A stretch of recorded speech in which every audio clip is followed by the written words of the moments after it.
E gostaríamos de começar perguntando um pouco sobre a sua origem familiar, de onde o senhor é, a sua família. Eu sou, por parte de pai, neto de sírio-libanês. Meus avós paternos vieram de Beirute há muitos e muitos anos. Vieram para uma lua de mel no Rio de Janeiro e não voltaram nunca. É uma parada, né? Uma parada.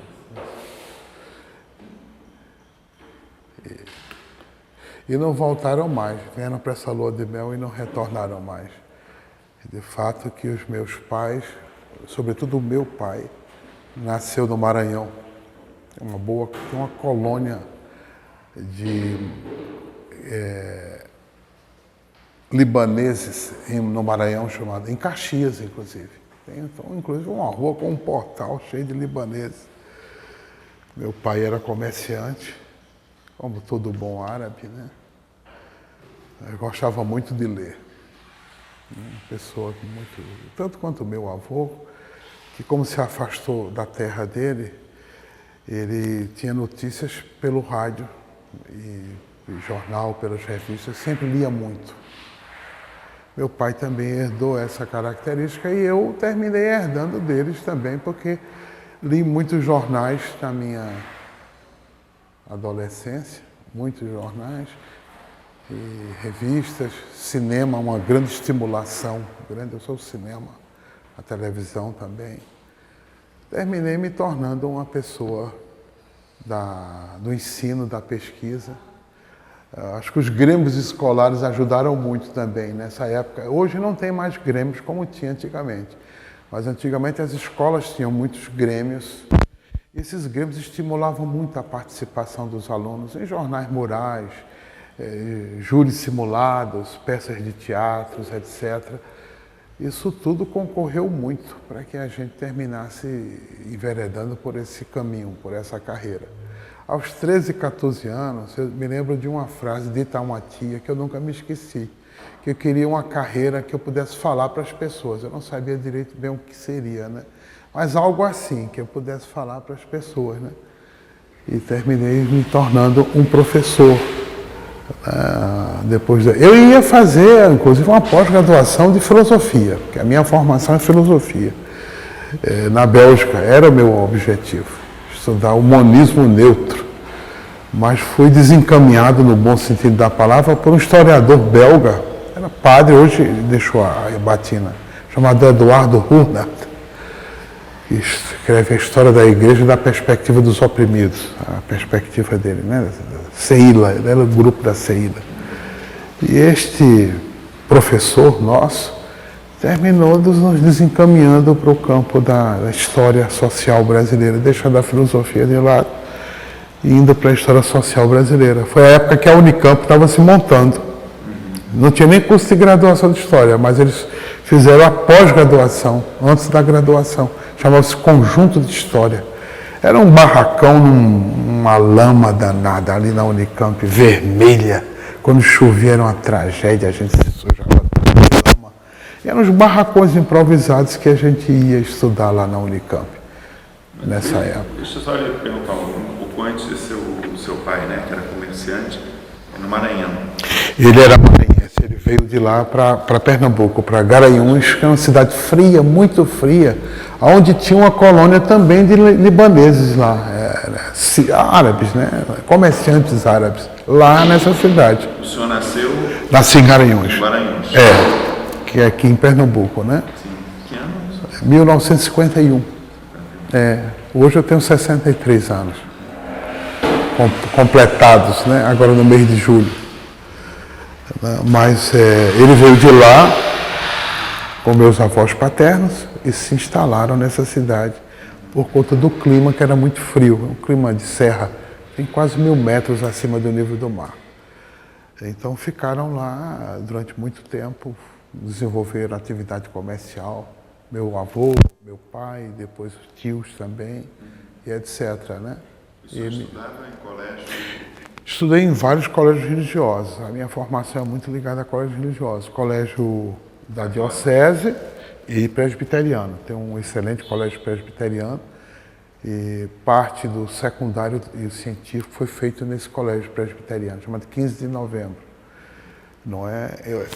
Foi outro ambiente também muito propício para estudar, e debater, ler, fazer essa carreira aqui, né?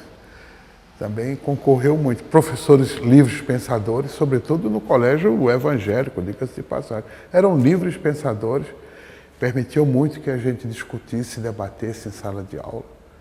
Ajudou muito essa formação, muito mesmo. Porque se fosse uma formação mais dogmática, catequética, digamos assim, a gente saía tudo assim, limitado, né? Mas não, eles eram livres pensadores e a gente terminou tendo a possibilidade de conhecer muitas coisas, ler muitos autores também, se interessar por muita coisa.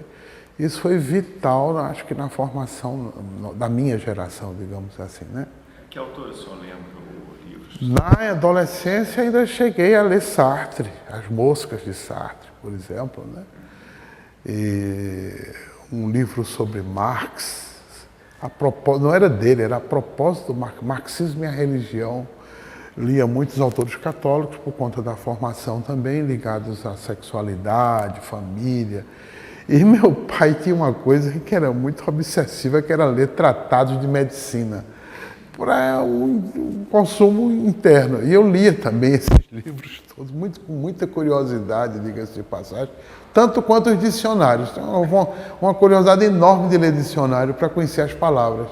Sinônimos, aquelas coisas todas. Também foi muito interessante, né? Porque o dicionário termina aumentando o seu universo vocabular, né? Mesmo que você não saiba o que significam bem as palavras, mas você termina se interessando por elas, independente de qualquer coisa, e depois usando as palavras, né? O senhor mencionou os grêmios, o senhor tinha alguma atuação nos grêmios? Participei, muito, ou escrevendo, ou representando, ou fazendo júris simulados. Tive uma boa participação nesses grêmios, onde eles foram organizados. Eu participei muito e acredito a eles uma influência muito grande na minha formação. Coisa que eu sinto muito que não tem, né, nos colégios de hoje, não tem mais isso, nem na faculdade, quanto mais nos colégios. Faz muita falta essa socialização, né, para o debate. É uma coisa muito importante para o início dessas vocações, dessas carreiras, digamos assim, literárias. E o senhor, quando terminou o colégio, o ensino médio, né, que seria hoje, lá em Garanhuns ainda? Garanhuns. E aí Vim para fazer a faculdade, E filosofia, o senhor já estava decidido Já. a fazer filosofia? Foi porque as crises da adolescência, né, terminam levando você a perder a fé, né, ou questionar muito a fé. E aí, claro que você tem essa enorme vontade de buscar outras explicações para a vida, né? E aí eu terminei desembarcando na filosofia. A minha família era contra. Tinha um tio que era promotor e ele disse, ou vai ser boêmio, provavelmente, ou um filósofo de gênio. Eu não acredito que ele vai ser um filósofo de gênio, então vai ser um boêmio, provavelmente vai ser para boemia mesmo. Não vai dar em nada isso aí, né? Vai ser um prejuízo muito grande para a família como um todo. Mas nem uma coisa nem outra, nem gênio nem boêmio, né? A filosofia nos preparou para a história, para a política, para a história, etc. Mas é uma formação que eu nunca abandonei na minha vida. Eu sou professor de teoria da história. Então nunca abandonei a filosofia, nunca. Ainda hoje leio muito filosofia. E incentivo os alunos a lerem também muita filosofia, Nietzsche, Hegel, Marx, Ludwig Feuerbach, todos eles, diga-se de passagem, mas sempre a filosofia, o Benjamin, por exemplo, sempre a filosofia está comigo, sempre. E ainda quis voltar para ensinar filosofia. Aliás, eu cheguei a ensinar na pós-graduação de filosofia, aqui na Universidade Federal, uma época. Pensamento social moderno e contemporâneo. E aí gostaria de voltar, gostaria de abandonar tudo e voltar a ensinar filosofia, estudar e ensinar filosofia. Agora, o senhor fez a sua graduação entre 70 e 74? Foi, 71, 74. Comecei em 71. O contexto político da época era grande. É um contexto muito problemático, muito problemático. Nós tínhamos o quarto exército, ainda temos, né, o quarto exército aqui em Recife. Tínhamos muitos espias e estudantes profissionais que viviam nas salas de aulas, ou como aluno, ou alguns como os professores, alguns eram de direita mesmo. Havia muita restrição à liberdade de associação dentro da universidade e fora da universidade, digamos assim, né? Muita censura, diga-se de passagem.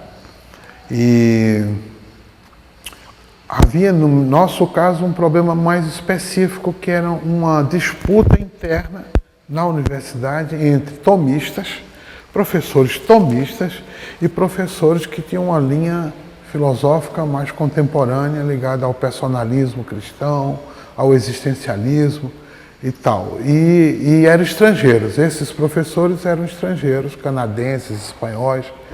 E os daqui se sentiram ameaçados, perderam o lugar, né? E enredaram no quarto exército de que eram comunistas, qualquer coisa assim, e houve uma devassa no nosso departamento, uma verdadeira devassa mesmo, que expulsou uns e levou uns para inquéritos, outros, né? E eles destruíram o projeto de pedagógico e de ensino no departamento, e nós fomos muito prejudicados por conta dessa devassa, digamos assim, né?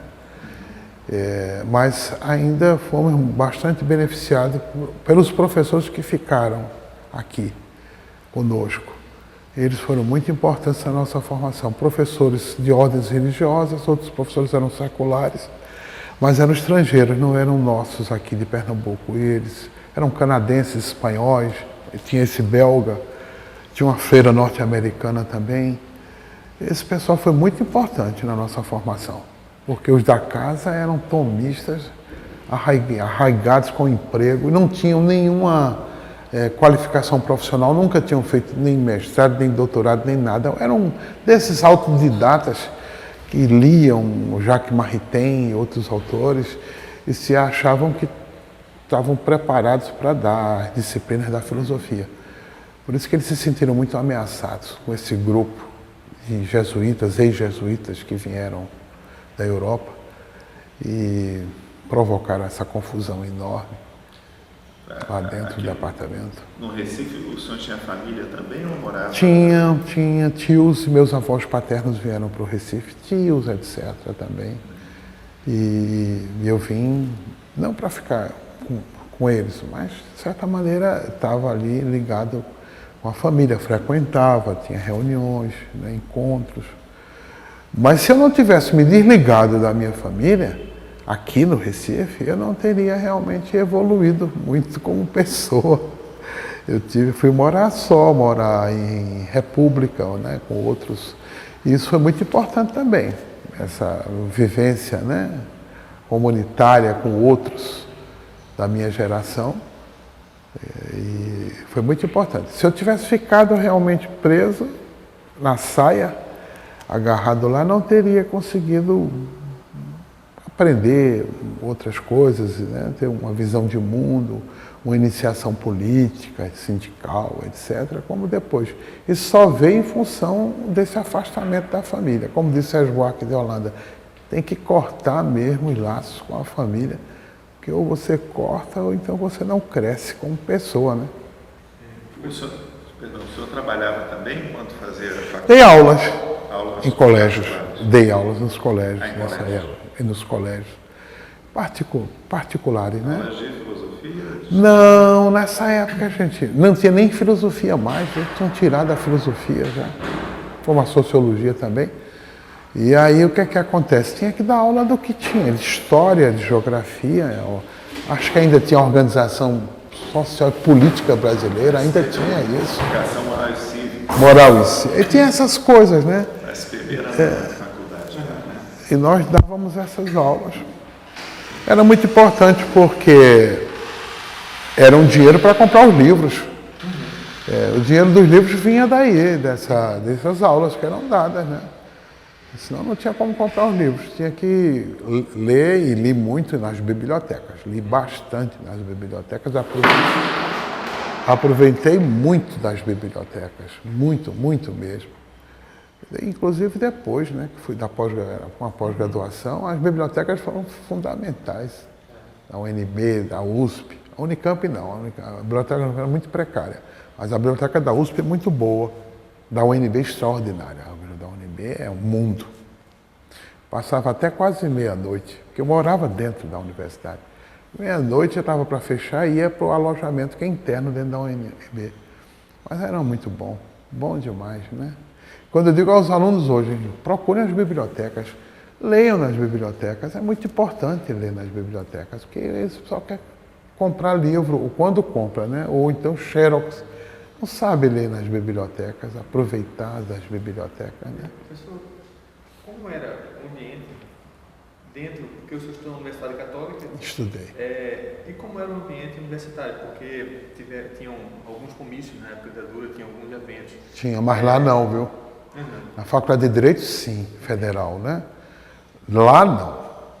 Ali os jesuítas eram... Inclusive tinha um Monsignor, que era o reitor, que eu acho que tinha sido posto ali... Não, antes dele já tinha um camarada que tinha sido fascista quer dizer, integralista anteriormente, né? Chamado Potiguar Matos, que foi editorialista do Diário de Pernambuco, né? Foi meu colega depois no departamento de História. Na mesma disciplina, Teoria da História, diga-se de passagem, né? Ele tinha sido integralista e ele tinha sido posto, provavelmente, de acordo com os militares, para ser o reitor da Universidade Católica. Uma pessoa muito conservadora e tal. De forma que o que se tinha na Universidade Católica era o teatro da Universidade Católica, que ainda tinha um pouco de liberdade para montar algumas peças ali. Os jovens que queriam se dedicar a essa atividade. Mas a atividade política propriamente dita era muito escassa, para não dizer inexistente, na Universidade Católica. O senhor mencionou sua iniciação político-sindical. Foi nessa época? Não foi. Eu acho que ela começou na Universidade de Brasília, em 1976, como professor aluno de pós-graduação. Aí sim, aí a coisa pegou fogo. Pegou fogo mesmo. Porque nessa época quem era o presidente, acho que era ainda o Geisel, né? Geisel, E o reitor da UNB era um capitão de mar e guerra da linha duríssima. Azevedo, José Carlos, é um físico, José Carlos Azevedo. Esse cara era duro, duríssimo mesmo. E houve nessa época muitas manifestações nacionais contra prisão e tortura de estudantes, ligados aos diretórios acadêmicos, no Brasil todo. E a UNB seguiu a mesma linha, né? Os estudantes lá eram danados também. E nós nos envolvemos com essas manifestações lá. Paramos, fomos punidos pela reitoria, depois houve uma outra grande manifestação na UNB, parou a UNB e a polícia terminou sendo chamada para invadir a universidade, né? Isso foi uma guerra lá na UNB. Eu fui preso nessa época.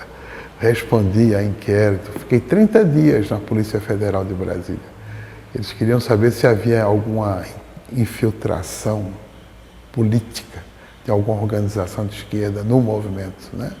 Tinha, eu não sabia porque eu não estava organizado nessa época, mas que eu não vou negar que participei ativamente desse movimento, nas manifestações, nos piquetes, na Assembleia. A surpresa é que quando eu fui interrogado pelo delegado, tinha as fotos. Imensas fotos. Que não podia nem negar, porque estava documentado lá, né? E o delegado ainda brincou, disse, olha como você estava bonito aqui, alinhado, a barba feita direitinho aqui, tá vendo? E tal, brincando já, né? Mas foi muito importante essa participação nesse movimento. Foram 2 estudantes de pós-graduação presos, junto com os outros, tidos como sendo os mentores, porque eram da pós-graduação, mentores do movimento, né? Eu e mais um outro da sociologia. Essa pós-graduação, o senhor quando se formou em Filosofia. 74? Foi. Aí em 76 eu fui para a UNB, para Brasília, fazer essa pós-graduação. Eu me tornei professor da Católica depois que concluí. Naquela época podia, hoje não pode mais não, mas naquela época podia. E eu acabei em 74, faltava um professor para introdução aos estudos históricos e me indicaram pessoas amigas, etc. E eu fui ser o professor lá de introdução aos estudos históricos. Mas rapidamente eu percebi que não poderia continuar ser professor sem estudar mais, pelo menos um pouco, e pedi para fazer a pós-graduação. Na época me deram um auxílio de R$500. Eu nunca me esqueço, foi muito importante esse dinheiro. Eu não tinha ainda a política de bolsas na Católica. Mas eles deram esse auxílio de R$500, era quase igual ao meu salário da época de professor, quase, um pouco menos. E guardaram a vaga, né? Só que com a greve da Universidade de Brasília eu perdi tudo, né? Eu fui cancelado tudo e convidado a deixar a Católica, né? Porque isso saiu na revista, naquela época, uma época dura, né? As pessoas tinham muito medo de tudo que acontecia. Polícia Federal, não sei o quê, achavam que era coisa muito séria. Testado ideológico. Ixi, rapaz, então quando essas notícias chegaram aqui, né, eles disseram, você está liberado do compromisso, não precisa mais voltar, nem devolver nada. Perdeu o emprego, literalmente, mas não achei ruim não, porque o que eu queria mesmo era ir para a Unicamp. Não queria, eu fui para Brasília, mas não queria Brasília, eu queria ir para a Unicamp. E terminei indo para a Unicamp. Mas lá com a graduação em Brasília, que sou de História do Brasil, né? Aí fui para a Unicamp, feliz da vida, muito feliz. Porque quando eu saí da prisão, primeiro o delegado disse logo, vocês se afastem de toda e qualquer assembleia, porque se vocês forem pegos outra vez em assembleia, aí a coisa muda de figura. Vocês se afastem. Mas nem precisou seguir, porque 2 dias saiu o decreto de expulsão nos jornais de Brasília. Nem precisou seguir muito. Fomos expulsos, como expulso não podia bem entrar na universidade. Eu não achei ruim, não. Eu não confesso que não, porque eu não estava gostando muito mesmo dali, de Brasília. Aí peguei meus livros, minhas coisas e fui-me embora para a Unicamp, viver com colegas que estavam estudando na Unicamp, ali na cidade universitária, Barão Geraldo. Antônio Montenegro, Antônio Paulo Rezende e outros. Estavam numa república lá e eu fui para lá. Fiquei lá estudando lá como aluno especial em algumas disciplinas que me permitiram fazer isso, fazendo pesquisas no arquivo de Loyenroth, me franquearam um arquivo para pesquisar. Para mim foi proveitoso, muito proveitoso ter saído de Brasília e ter ido para morar na Unicamp, né? Aí voltei para Recife para casar no final desse ano, 76, 77. E depois fui para Campinas para ser aluno regular da pós-graduação em 78. No ônibus da Itapemirim, com galinha, com farinha e com um dinheiro que meu pai deu. Nessa época, acho que era R$1.000. Não sei se era 1.000 ou era R$500. Era algum dinheiro qualquer para poder chegar lá em Campinas. E ponto. Mas estava cheio de esperança, cheio de entusiasmo, que era isso que eu queria estudar lá na Unicamp. Fui-me embora para lá, me instalar em algum canto e depois consegui bolsa, eles conseguiram dar uma bolsa, né? E eu fui fazer o meu curso lá na Unicamp. Que era o que eu queria, era ir para a Unicamp, estudar lá, ficar lá na Unicamp. A formação da classe operária, os partidos, aí o anarquismo, aquela coisa toda, né? Mas eu encontrei na Unicamp um anticomunismo de lascar. Tudo era os comunistas, tudo que não prestava tinha sido os comunistas. O golpe, o atrelamento do movimento sindical, era um ambiente de um anticomunismo triste. Porque havia um pessoal que já estava nessa linha, né, do autonomismo, de Lefort, Castoriadis, esse pessoal, Foucault depois, né, Foucault, e eles então eram tudo leninismo, marxismo-leninismo e nada era a mesma coisa, ou era uma coisa muito ruim, diga-se de passagem, né, era muito criticado. Mas aí eu terminei me juntando com uns camaradas lá que ainda eram ligados ao Partido Comunista, etc. E aí tomei posição, terminei tomando uma posição, né, nessa discussão. E aí fui fazer os trabalhos para recuperar um pouco essas histórias todas, né, de que o PC era responsável por tudo que não prestava na história do movimento operário brasileiro. Que tinha essa história, né? Enquanto o anarquismo hegemonizou o movimento, era tudo bom. Depois que os comunistas tiraram os anarquistas, aí não começou a não prestar mais. Aí eu disse, espera aí, essa visão está muito deturpada. Aí fui estudar, fiz um trabalho sobre a origem do sindicalismo amarelo no Rio de Janeiro. Minha dissertação é sobre o Rio de Janeiro. Trabalho muito interessante, ligado à questão da origem da legislação trabalhista, que é um capítulo dedicado à origem da legislação trabalhista na década de 20. Como é que elas surgiram, essas leis, o Conselho Nacional do Trabalho, não é? E como os sindicatos amarelos, que já havia muitos no Rio de Janeiro, eles estavam ligados com o governo já, àquela altura do campeonato. Né? Sobre o sindicalismo nessa época se concentrava muito em São Paulo, né? Era, mas eu não quis estudar São Paulo, não. Eu nunca tive nenhuma vontade de estudar São Paulo. Eu tive uma colega nessa época que era ligada ao Partido Comunista, chamada Maria Alice Rezende, Maria Alice de Carvalho Rezende, ligada que trabalhou na Fundação Rui Barbosa. Não sei nem onde ela está, achava na PUC do Rio de Janeiro também. Maria Alice, nessa época, era ligada ao PC. E Maria Alice fez uma dissertação que demorou muito, essa dissertação, mas muito. A Marisa Sanz Penha já fez antes dela o trabalho, sobre os industriais, tal, etc. Mas o trabalho de Maria Alice era muito interessante. Ela contrapunha dois paradigmas, fábrica e política, dizendo que a organização do trabalho e da própria sociedade paulista estava muito fincada na fábrica. No Rio de Janeiro, não. A política era mais importante do que a fábrica. Então, havia uma coisa no Rio que sempre me apaixonou, que era o tal do jacobinismo, né?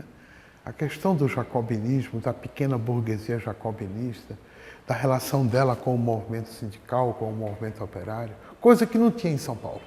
Não tinha. Ali era o anarquismo, o anarcossindicalismo, era aquele conflito de trabalhadores. Não tinha, como ela dizia, não tinha política. Tinha movimento sindical, mas não tinha perspectiva política no movimento sindical, né? E aí, inclusive, porque eles eram contra também a política, contra os partidos, né? Como eram internacionalistas, né? Mas isso me ajudou muito. E eu fui para o Rio de Janeiro várias oportunidades, conheci uma pessoa extraordinária. Eu vou dizer isso aqui, mas não tem nada demais, não.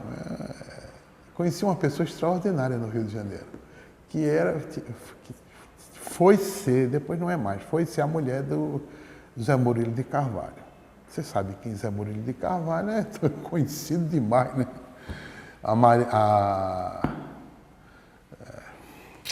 Pesquisadora também do Cecília Velasco. Primeiro o nome dela foi Cecília Velasco e Cruz, Cecília Baeta Neves, que era por causa do marido dela, do primeiro marido, o tal do Felipe Baeta Neves. Depois ela separou-se e voltou para o nome de solteira, Velasco e Cruz, da família, né? E nessa época ela estava junto com o Zé Murilo de Carvalho, que morava numa excelente casa no bairro de Santa Teresa, uma visão extraordinária, uma visão gostosa de Santa Teresa, né? O Zé Murilo é uma pessoa, vocês conhecem mais do que eu, é uma pessoa, uma pessoa muito educada, fina. Não sei se ele foi padre, mas ele tem uma atitude, um comportamento de uma pessoa muito polida, extremamente educada, muito cavalheiresco, diga-se de passagem. Sempre me tratou muito bem o Zé Murilo, muito bem mesmo. E a Maria Cecília, que era pesquisadora da Fundação nessa época. Ela era pesquisadora da Fundação. E estava desenvolvendo também uma tese, era uma dissertação na época sobre, chama-se Matizes do Comportamento Operário, o vermelho e o amarelo. O vermelho e o amarelo eram os anarquistas e os reformistas lá do Rio de Janeiro. Essa criatura me ajudou muitíssimo, mas muito, muito, muito mesmo. Inclusive me arranjou um assistente de pesquisa lá na biblioteca. Como eu não podia estar no Rio, essa pessoa chama-se Helena Lerner, a judia, provavelmente. Foi quem fez muita pesquisa para mim na Biblioteca Nacional, não é? Por indicação da Maria Cecília Velasco e Cruz. Uma pessoa extraordinária, a Cecília. Depois foi-se embora, foi para Londres, depois casou-se com um físico baiano, está na Bahia ela. Relações de trabalho entre os marítimos, etc. e tal. Mas o Rio, para mim, sempre foi meu campo de trabalho, de amizades também, e de política, porque os camaradas todos depois estavam no Rio de Janeiro, todos eles, né? Não só o pessoal do Partido Comunista, mas depois da revista Presença, que a sede era no Catete, era um sobradinho do Catete, e nós íamos para lá, às vezes tem uma reunião lá, etc. Então o Rio de Janeiro realmente sempre foi o campo, como o meu campo, né? O senhor se filiou ao Partido Comunista em Campinas? Não, em Campinas comecei a minha iniciação, né? Por conta desse debate que tinha lá dentro, não é? Mas aonde eu me organizei já foi na Universidade da Paraíba, em Campina Grande. Quando nós chegamos lá, a esquerda estava vendendo o jornal A Hora do Povo, nunca me esqueço isso. Tinham vergonha de vender o jornal do Partido Comunista, que era, na época era a Voz da Unidade. Nós é que chegamos para dizer, não, peraí, vamos ajeitar as coisas direitinho, distribuir os jornais. Na época o terrorismo estava tocando fogo nas bancas que vendiam os jornais do Partido Comunista. Aí a gente chegou distribuindo o jornal e tal, reunindo, chamando os camaradas. Havia um foco prestista muito grande em Campina Grande. Aqueles que foram com Prestes, deixaram o Comitê Central, foram-se embora com Prestes. Havia um foco forte lá. Inclusive de ex-camarada lá, era tudo prestista lá. Quando nós chegamos, começamos a trabalhar, aí eles foram voltando aos poucos, né? Aí sim, posso dizer que foi mesmo a minha grande aprendizagem, a escola do movimento sindical, porque eu fui militante do movimento sindical da minha categoria, dos docentes, fui mesmo. E, claro, militante partidário também, né? Foi aí que eu comecei a pesquisar e escrever sobre o Partido Comunista também. Foi nesse período mesmo. Mas o senhor foi para Campina Grande, foi antes de acabar o mestrado? Foi, antes. Porque nessa época era assim, acabava a bolsa e não acabava a pesquisa, o sujeito se lascava. Não tinha, eu fui trabalhar, dar aula para poder, que tinha que sobreviver. Era casado, inclusive, nessa época também, e tinha que sobreviver, né? E não tinha mais bolsa. Havia uns projetos de pesquisa da Fundação FOR, mas que não atrasava muito, não dava para depender desses dinheiros assim, eventuais. Né? E aí foi quando surgiu esse concurso da Universidade da Paraíba e eu fui para lá. Que ano, senhor? 1980. 80. Criar o curso de História e tal. Né? E para mim foi fundamental. Essa vivência dos 80 a 86 por aí, foi uma coisa de muita aprendizagem, mas muita aprendizagem mesmo. Lá em Campina Grande, na Universidade Federal da Paraíba, o senhor ficou sempre no departamento de História? Não havia nem departamento, era departamento de Antropologia e Sociologia. E tinha o curso de História. Não havia ainda nem... Hoje já tem até pós-graduação. Na época não tinha, não. Só tinha o curso de História, né? Quer dizer, a gente montando esse curso de História. Não é? Mas havia um campo mais amplo de atuação, que era o próprio departamento de Sociologia e Antropologia, que era muito amplo, e tinha uma peculiaridade que se perdeu depois, estrangeiros, cosmopolita. Pense um corpo docente cosmopolita. Italianos, que hoje estão no Rio de Janeiro. Italianos, franceses, belgas, argentinos, havia argentinos, indianos, uma comunidade indiana forte, por conta da física e etc. também. Era um corpo docente muito cosmopolita aqui, e de muitos ex-exilados que voltaram para lá. Povo muito experiente, né? Ninguém sabia quem era, mas era um povo que vinha do exílio, voltando do exílio. Gente que tinha pertencido às organizações de esquerda armada e tal. Foram bater na Alemanha, outros no céu, na França. Gente que se espalhou por aí afora. E que depois voltaram, foram para lá, trabalhar lá, né? Mas foi uma oportunidade rara, extraordinária de conhecer pessoas, aprender muito com elas também. Foi muito bom. Na Paraíba continuava ligado ao PC. Foi. Durante o período da Paraíba, eu continuei ligado ao Partido Comunista até houve uma grande cisão, acho que em 84, a partir da decisão do grupo lá de São Paulo, que eram chamados dos reformadores, chamavam de reformadores, que esse camarada que está hoje aí, eles estão muito ligados ao PPS e ao PSDB também. Marco Aurélio Nogueira, o Gil, não sei se vocês conhecem de nome, pelo menos Gildo Marçal Brandão, que morreu, Coração, não é? É esse pessoal, essa turma daí. Né? Esse período do fim, né, do regime militar, da transição, o debate político, principalmente em São Paulo, Rio, era muito polarizado, frente, ou se criava o partido, o PT estava surgindo. Verdade.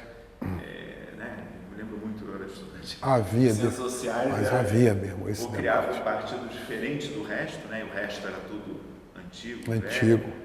Velho, ou fazia frente para Mas a turma do Rio sempre foi muito coerente em manter a frente. Não, foi até o último momento não largar o PMDB. Achar que era muito importante a atuação. E na Paraíba, como é que isso também chegava? Era mesmo? Atuar na frente política, a ideia da aliança, né? De que se isolar seria a pior coisa do mundo. Até quando o Partido Comunista foi legalizado oficialmente, e ele tinha que se apresentar com a sua própria cara, né? Mas mesmo assim, a discussão era política de frente, de alianças, nunca atuar sozinho. Porque era um erro se isolar, né? Era a situação do PT, né? Que o PT foi exatamente para esse caminho de criar uma faixa própria, uma identidade própria, e era muito isolado. Não queria fazer alianças com ninguém também, na época, né? E o PC não, o PC sempre se preocupou em atuar na frente de massa, sempre. As alianças. Lá tinha também o PT, estava surgindo ou não? Estava, e nós tivemos muitas brigas com o PT dentro da Paraíba, lá no movimento docente, né? Porque eles eram muito sectários, esse pessoal antes era muito sectário, extremamente sectário. Só eles eram os puros, eram os bons, eram os assim. Inclusive há pouco tempo houve um processo de expulsão, né? Na época, né? O Ayrton Soares. Bete Mendes, Ayrton Soares, exatamente, né? Era um partido muito sectário, o PT, mudou muito, né? Mas era muito sectário e às vezes a gente entrava muito em conflito com eles, porque nós atuávamos no movimento sindical também, e eles queriam hegemonizar o movimento sindical, claro que queriam, né? Mas não conseguiam, não. A gente tinha muito mais habilidade política do que eles, porque envolvia muita gente, tinha conversa com o povo mais da direita, mais tradicional, da cidade mesmo. Não excluía, não rejeitava, não discriminava. A habilidade política, isso os comunistas tinham, uma habilidade política extraordinária para agregar. A influência do PC sempre foi muito maior do que o seu tamanho mesmo, por conta da política, da maneira de fazer política, né? Menos sectária do que o PT, né? Hoje o PT se alia com gato, com tudo que você possa imaginar, com a Igreja Universal, com Sarney, com Renan Calheiros, com o que você possa imaginar, o PT se alia hoje. É um pragmatismo fora do comum. Mas naquela época não era assim, não. Eram muito sectários e brigavam muito com a gente, muito. Era uma briga desgraçada. E tinha os pestinhas também que brigavam conosco. Cada um querendo puxar a brasa para a sua sardinha, né? Mas tudo isso foi aprendizagem. Nós aprendemos muito com eles todos. Muitos são amigos, são camaradas. Hoje já passou mais essa fase de briga também, já passou. Não é? O seu mestrado lá, o senhor já falou que o senhor foi orientado pelo Ítalo Tronca, né? Pro forma. Formalmente. Porque esse Arnaldo Tronca era um playboy. Eu estive na casa dele no Rio, em São Paulo. Vista Alegre, é um bairro dele, uma casa boa, enorme, muito gostosa. É uma pessoa que eu 2 vezes na Unicamp, 2, lá. Boa gente e tal, mas não era de muito trabalhar não. E nem era uma pessoa muito, intelectualmente, muito forte. Eu li o trabalho do doutorado dele, que era o papel dos militares durante o Estado Novo, em relação à questão da industrialização, ele questionando o papel dos militares. Nunca achei ele uma pessoa de muito valor intelectual. Muito. Pelo contrário, ele me causou muitas surpresas desagradáveis, inclusive na defesa. Quem montou a banca da defesa fui eu. De pessoas a quem eu devo muito favor, porque ele não tinha obrigação de ir para essa defesa. A Maria Hermínia, o nosso sociólogo lá da USP, é o Alto, o nome dele, que foi da OIT, trabalhou na OIT, ele é muito conhecido, trabalhou com o Fernando Henrique Cardoso. Paulo Sérgio não, é o outro, meu Deus, o outro da USP. Ele é da USP, é um que trabalhou no movimento sindical no início, né, os primeiros livros sobre o movimento sindical, publicado pela editora de Fel. Leôncio Martins Rodrigues, uma pessoa a quem eu devo muitos favores, o Leôncio, embora eu não concorde com ele, com a política dele, porque ele é do PSDB, né? Mas uma pessoa extraordinária. Foi quem me acolheu. Nós fomos para essa banca, eu representei uma banca contra o orientador, porque quem me questionou na banca não foram nem eles, o orientador foi que veio me questionar na banca. Eles ficaram todos estranhando. Se ele não é o orientador, mas por que ele está agindo dessa maneira? Estava agindo em função das críticas que eram feitas no trabalho ao grupo dele, que era o grupo de Kazumi Munakata, de Edgar Salvador de Deca, era eles. Então ele acho que tomou as dores e resolveu se defendê-los, né, na verdade, na banca. Uma coisa muito chata, né? Eles que eram os convidados, acharam tudo aquilo muito estranho, né? Não havia outra opção de orientação na época que o senhor tinha pensado? Outra? Não tinha, era o Michael Hall. Esse sim. Esse é o americano. O americano era uma maravilha. Michael Hall. Uma pessoa desprendida, generosa, conhecia muito, mas muito do movimento operário brasileiro. Tinha feito uma tese de doutorado sobre isso, nunca traduzida para o português. As origens da imigração de massas no Brasil. Lia em alemão, lia em italiano, lia em francês. Quando os camaradas diziam que tinham dificuldade, ele disse, não acredito, eu que sou americano, eu li esse arquivo de cabo a rabo, por que é que vocês não podem fazer a pesquisa ali? Que dificuldade é essa que vocês estão arrumando? E tal, preguiça, né? A vontade de fazer as coisas, né? Ele me ajudou muito, ele me ajudou bastante, porque Michael foi obrigado, ele saiu do Brasil um período, foi para a Universidade Livre de Berlim, ele passou uma temporada na Alemanha. Nessa época que eu mais precisei dele para concluir a dissertação, e ele estava fora do Brasil. Foi quando saiu a tal da Lei dos Estrangeiros, que praticamente criminalizava qualquer estrangeiro no Brasil. E era uma dificuldade enorme para entrar no Brasil. E ele foi atingido pela Lei dos Estrangeiros. Ficou lá na Alemanha mais tempo do que deveria por conta da Lei dos Estrangeiros. Uma lei fascista mesmo, que a ditadura criou aqui. Por conta desses problemas todos que tinha, né, políticos. E aí, na época que eu mais precisei dele, do apoio dele, ele não estava no Brasil, né? Estava na Alemanha. Eu tive que fazer tudo sozinho. Sozinho, fiz mesmo, sozinho. E submeti à banca e me saí bem. Com exceção do meu orientador, que foi contra mim, a banca me ajudou muito.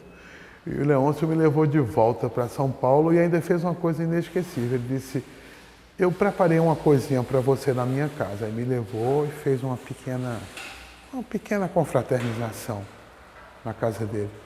Coisa que ele não tinha obrigação, ele não era orientador nem nada, ele era uma pessoa convidada e etc. Né? Não receberam nem um tostão por essa coisa da banca. Porque não tinha um jeton para quem participa de banca, não ganhou nada. Só trabalho de ir de carro no carro dele e voltar no carro dele para São Paulo. Mas uma pessoa extraordinária. Também recomendou a publicação da dissertação para a Paz e Terra. Ele conheceu o editor da Paz e Terra, Fernando Gasparino. E uma pessoa a quem eu devo muito, né? Tem pessoas que, independente de posição política, a pessoa deve muitos favores. Esse é um das que eu devo muitos favores, é o Leôncio. pessoa extraordinária. Eu não tenho uma boa lembrança dos professores da Unicamp, não. Não tenho. Sofri muito lá. Fui muito perseguido, eles não gostavam muito de mim, porque eu era muito crítico deles lá, todos. Né? E eles não gostavam. Havia alunos mais bem comportados, pessoas que se encaixavam mais no perfil do aluno ideal. Antônio Montenegro, que chegou a ser representante dos alunos, mas representava mais os professores do que os alunos na época. Era o bom moço. Tem aquela questão do bom mocismo. O bom moço casou-se com a filha de professor na Unicamp, professor de matemática. O bom moço, aquele dali. Mas eu não era. Eu era o mau moço, eu tenho a impressão. Não era uma pessoa que eles gostassem muito, não. Eu era muito rebelde. Aluno rebelde.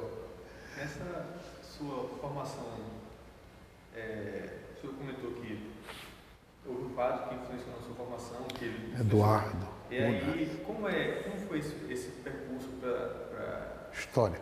Para a história, sair da filosofia para a história, e esse percurso para a história social, sobretudo? Graças a ele, né? Porque eu e os meus, a minha geração, ia para a filosofia, ia estudar, fazer a pós-graduação na área da filosofia mesmo.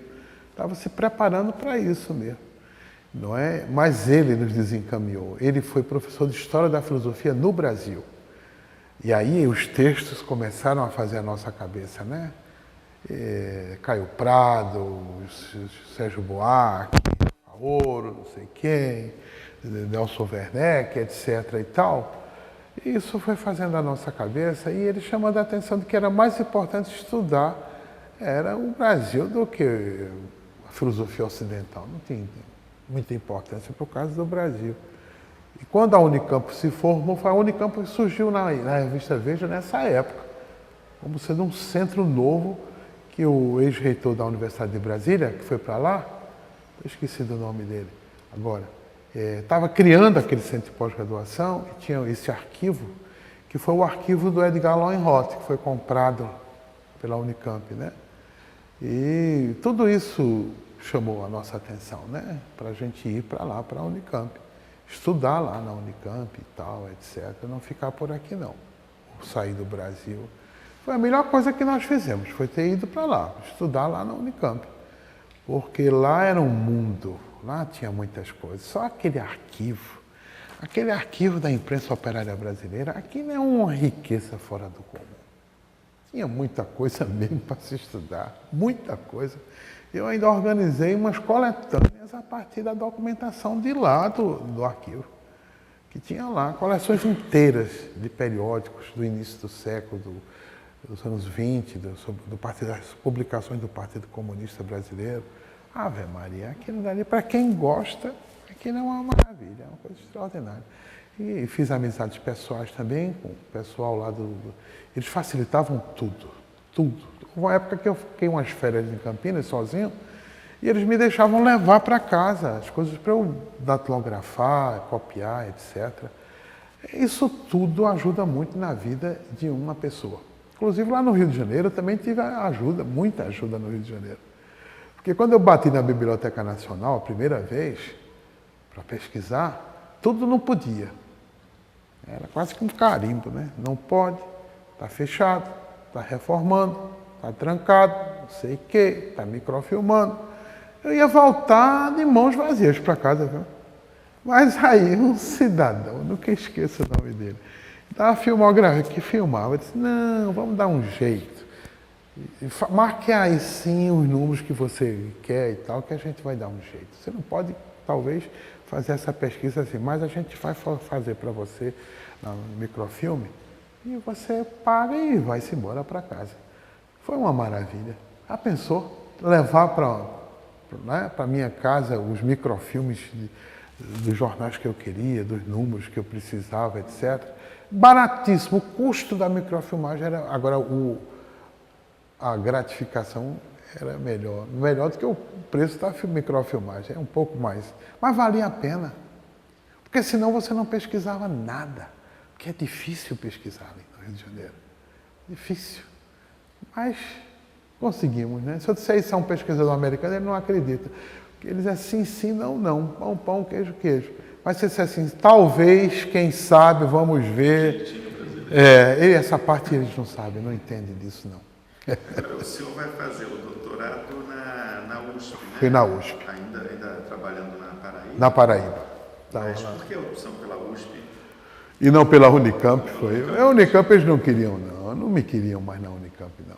De jeito nenhum. A experiência com eles tinha sido muito difícil, muito dura, muita briga, muita confusão.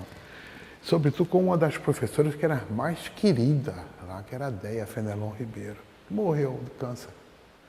A Deia era uma espécie assim, de uma matriarca daquele curso, né? Era marxista, né? Leninista, era uma pessoa, fazia uma leitura do Capital, era uma leitura quase que exegética, né? E quase que exemplar, todos tínhamos que fazer a leitura e aplicar o Capital ao estudo da escravidão brasileira. O escravo era o operário, e o que eles faziam era a mercadoria, era a mais-valia, e era aquela coisa toda e tal. Havia uma briga muito grande na Unicamp por aqueles que tinham uma leitura do Capital circulacionista e os que tinham uma leitura diferente, autosseriana, ligada a conceito de modo de produção, que era o grupo de José Amaral Lapa. Que foi tanta briga que ele saiu de lá, para não morrer do coração. Que chegou um ponto que ele disse, vocês querem ir mesmo para eles, vamos, nós vamos, estamos pensando que vocês vão me expulsar daqui, assim, não vão não. Vamos para a briga. Né? Era ele, Héctor Bruy, era um chileno, eu tenho a impressão, e havia um outro que de tanta briga abandonou mesmo a história. Ademir Gerbara, que fez uma tese na Inglaterra sobre a formação do mercado de trabalho no Brasil. Foi para a Inglaterra estudar. Foi tanta briga no mundo que ele desistiu, foi para a educação física, ele era originalmente de educação física, hoje ele é professor de educação, não sei se ainda é, de educação física, depois de ter feito uma tese sobre a formação do mercado de trabalho no Brasil, mercado livre, trabalho livre. Mas era muita briga na Unicamp, tanta briga que aquele Arnaldo Contier, da Araia Contier, que estava no início, ele próprio se sentiu questionado pelos colegas lá. E disse, sabe de uma coisa? Eu não venho mais aqui, eu vou ficar na USP mesmo. Prefiro ficar lá na USP, porque aqui está difícil de trabalhar, muito difícil de trabalhar aqui. Né? E a Deia era uma espécie assim de uma matriarca, uma tal. E eu tive muitos conflitos com a Deia, muitos conflitos mesmo. Muitos. E isso, de certa maneira, fazia os outros tomarem posição, os professores lá tomarem uma posição. Nessa época estava muito forte também, né? Começou a chamada História dos Vencidos, né? E não era? Era o livro do do Dedeca. Silêncios Vencidos, foi um livro... É verdade. Eu, quando conheci Dedeca, ele não era nem professor ainda da Unicamp. Ele era casado com uma aluna da primeira turma, chamada Maria Emília, a gente chamava ela de Maria Emília, que escreveu A Vida Fora das Fábricas, a dissertação dela é A Vida Fora das Fábricas. Maria Emília. Era casado com essa moça. Ele não era ainda professor e nem tinha acabado ainda a tese também, não. A primeira vez que o Dedeca se apresentou com aquele trabalho dele foi na SBPC de 1976, na UNB. Eu era aluno da UNB, junto com o outro, eram dois. E esse trabalho foi publicado na revista Parafuso, uma revista que tinha lá, chamava-se A Revolução do Vencedor, o nome do trabalho. Depois de muito tempo, essa tese saiu, né? E ganhou uma introdução, prefácio da Marilena Chauí. A Marilena Chauí. Que falava, curiosamente, tinha um epígrafe do Benjamin. Escrever a história contra Pedro. É uma das teses. Né? Mas não tinha nada de benjaminiano. Naquele trabalho não tinha. Tinha mais de Foucaultiano do que benjaminiano. Não tinha, não. Era uma concepção de memória e contra-memória e tal, que não tinha nada com a visão benjaminiana, né? Apesar do prefácio da Marilena, né? O Dedeca também não gosta muito de mim, mas ele tem razão, porque ele foi criticado nos livros, né? O sujeito... Esses camaradas não gostam de ser criticados, né? Não tem abertura para crítica. Acho que aluno ou ex-aluno, sei lá o quê, não pode criticar o professor, né? Ou então a bola da vez, né, a estrela da vez. E ele era a estrela dominante nessa época, né, por conta do livro dos Vencidos, publicado pela Editora Brasiliense. Ele não gostou de receber críticas, nem ele nem o outro lá, o Kazumi Munakata. E nos livros que foram publicados sobre o PC, Todos eles têm referências profundamente críticas às teses que eu, ironicamente, chamava a Escola de Campinas, a Escola Histórico-Filosófica de Campinas. Só por ironia mesmo. Tem críticas a Kasumi, tem críticas a Dedeca. A Ítalo menos, que ele não tem nada de original. Ele chupou muitos trabalhos de Kasumi e de Dedeca. Fez um livrinho chamado Revolução do Vencedor, para aquela coleção da Brasiliense, que é cópia dos trabalhos dos dois, de Kasumi e do Dedeca, na verdade. Dedeca nunca quis se mexer, né? Ele ficou naquela posição olímpica de quem era, né, o historiador, e ele sequer respondeu a Boris Fausto, que tinha sido antes dele, o homem que tinha revolucionado a Revolução de 30, aquele livrinho. O Boris faz muitas críticas a ele, inclusive num pós-fácil de uma das reedições do livro dele. E Dedeca nunca se mexeu, nunca. Ficou naquela posição olímpica, né? Nunca se mexeu, nunca disse nada. O livro foi sendo reeditado e tal, mas ele nunca quis responder a ninguém. Ele sempre se manteve naquela posição dele. Uma pessoa que estava dando lucro, naturalmente ninguém ia abrir mão dela. Ficou nessa posição e nunca escreveu mais nada. Ele escreveu com outra pessoa um livro Na Fronteira, No Limite, que é uma discussão interdisciplinar entre literatura e história, mas fora disso, de obra mesmo não veio mais. Né? Secou. Aí o senhor vai para São Paulo e ser orientado por Edgar Carone.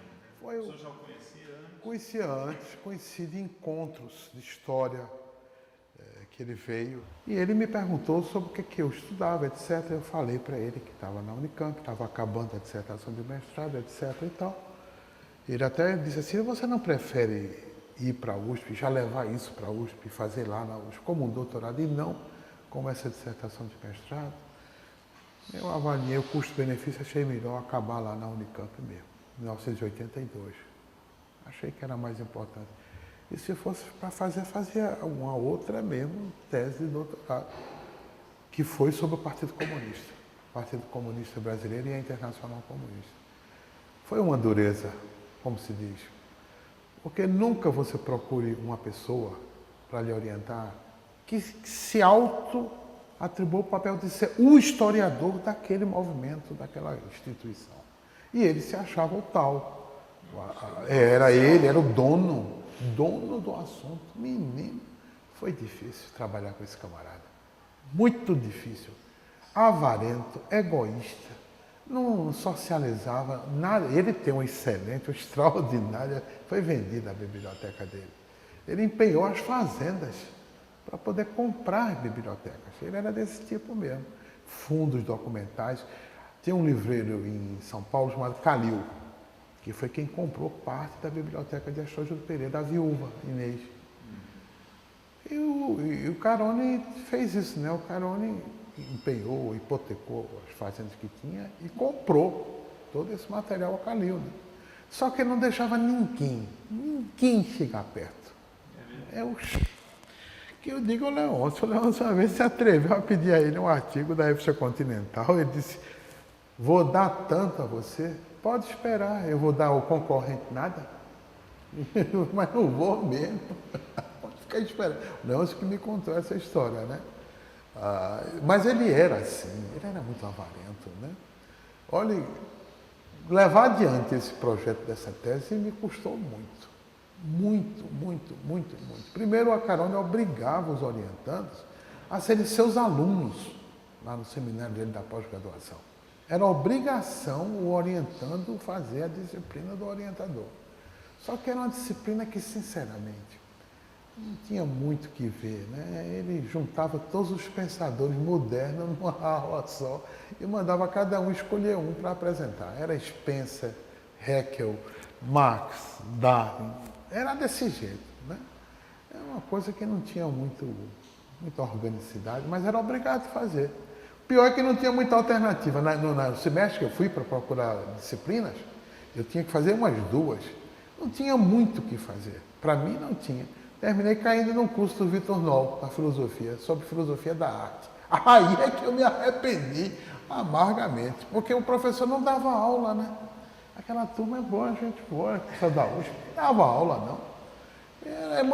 Mandou cada um falar do que quisesse, do seu assunto, do seu projeto de tese. O curso foi esse, o curso do Vitor não. E mais nada. Ele mesmo não dava as aulas não. O curso de estética era um pouco filosofia da arte, na verdade. Ele escreveu sobre Mário de Andrade, sobre Arlequim, não sei como, assim, assado. Eu sei que foi uma perda de tempo essa disciplina com o Vitor não. E eu doido para estudar o programa, mas os programas são de fantasia, não correspondem à realidade não. É um álibi. Não tem nada a ver com o que se passa na sala de aula. Perda de tempo.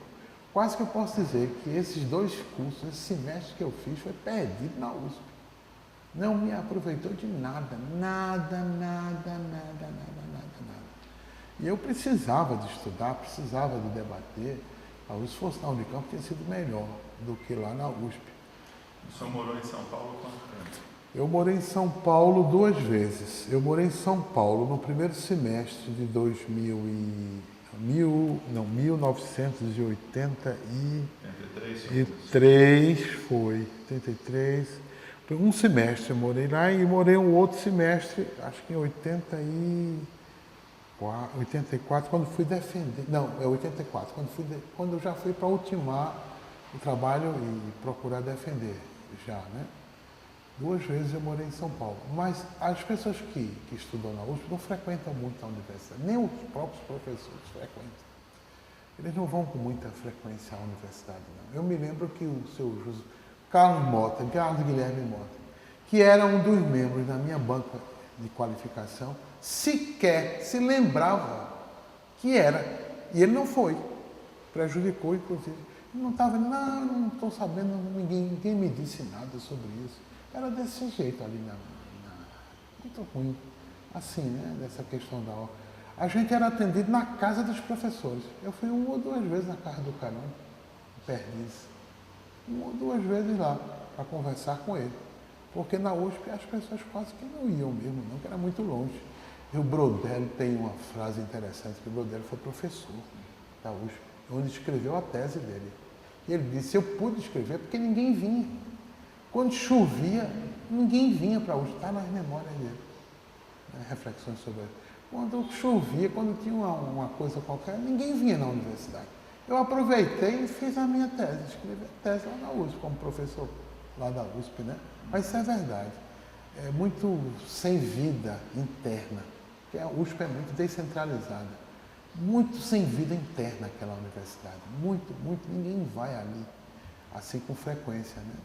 E eu não tive esse contato muito. Eu aproveitei para ir para os cinemas e assistir os filmes de Belas Artes, e assisti muito filme, ia ao teatro, o debate, e a questão política, porque meus companheiros também estavam em São Paulo, tinha uma camaradagem boa lá em São Paulo, e ia para reuniões, para os debates, e para um amigo meu, que foi o meu primeiro editor, acho que ele está vivo ainda, Raul Castells Mateus,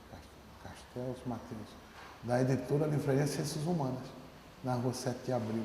Uma livrariazinha no subsolo, tinha um escritóriozinho, e a gente se reunia lá, conversava muito lá. Eu morei até com ele, uns 4 meses eu morei na casa dele.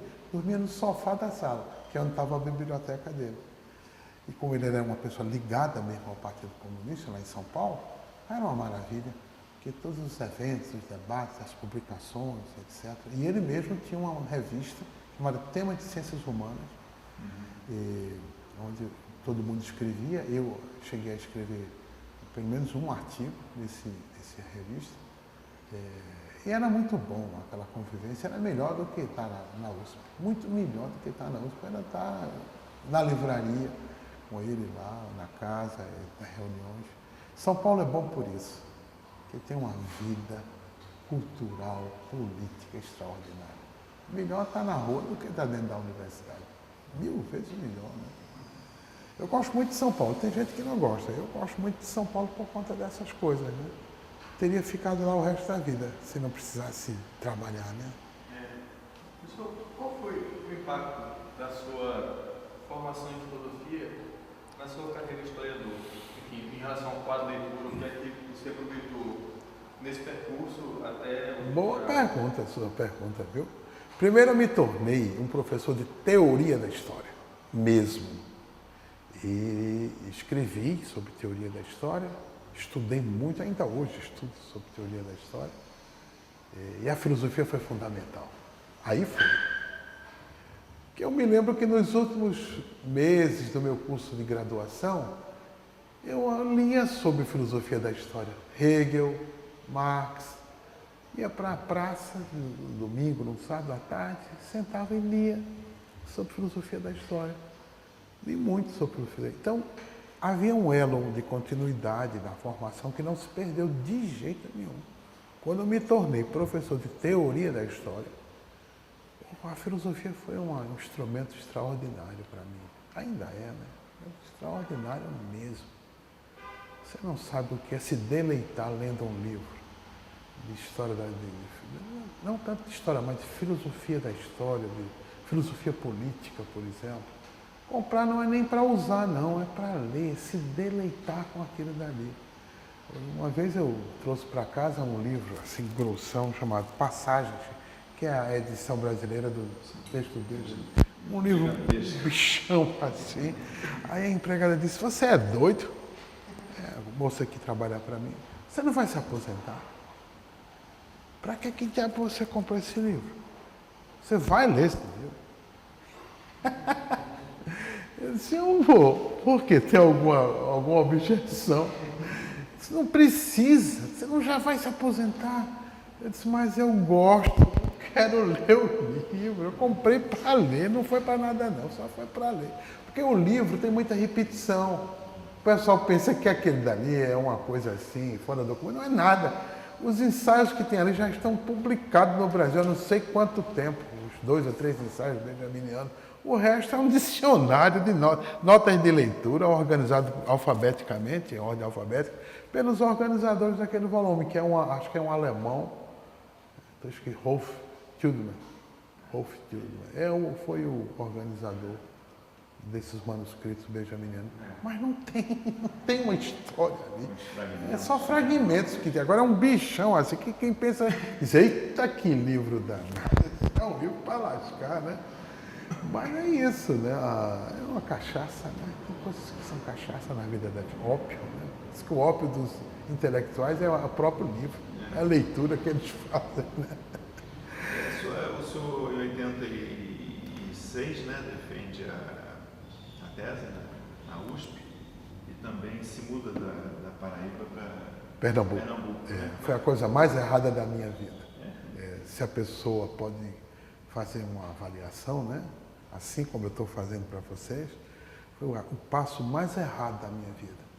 Que eu deixei uma universidade nova, aberta, florescente, onde tudo se poderia fazer, para uma universidade oligárquica, familiar, os departamentos cheios de famílias, que mandavam e desmandavam, ainda hoje, né? Manda e desmanda no departamento. E com uma reitoria que não tinha nada a ver com isso, porque a reitoria tinha cara moderna, sendo que o resto era antigo, era atrasado, né? Muito atrasado. Sofri muito na UF, sofri muito aqui na UFPE, mas ainda sofro. Mas a sua decisão de vir para cá tinha a ver com... Razões familiares, extra-acadêmicas, eu sempre disse isso, não foram razões acadêmicas, extra-acadêmicas. Porque eu tinha me separado, quando fui para Campina Grande, porque nem sempre a pessoa quer acompanhar o outro, né? Até por razões acadêmicas, né? Não acho motivação para estar indo junto com o outro.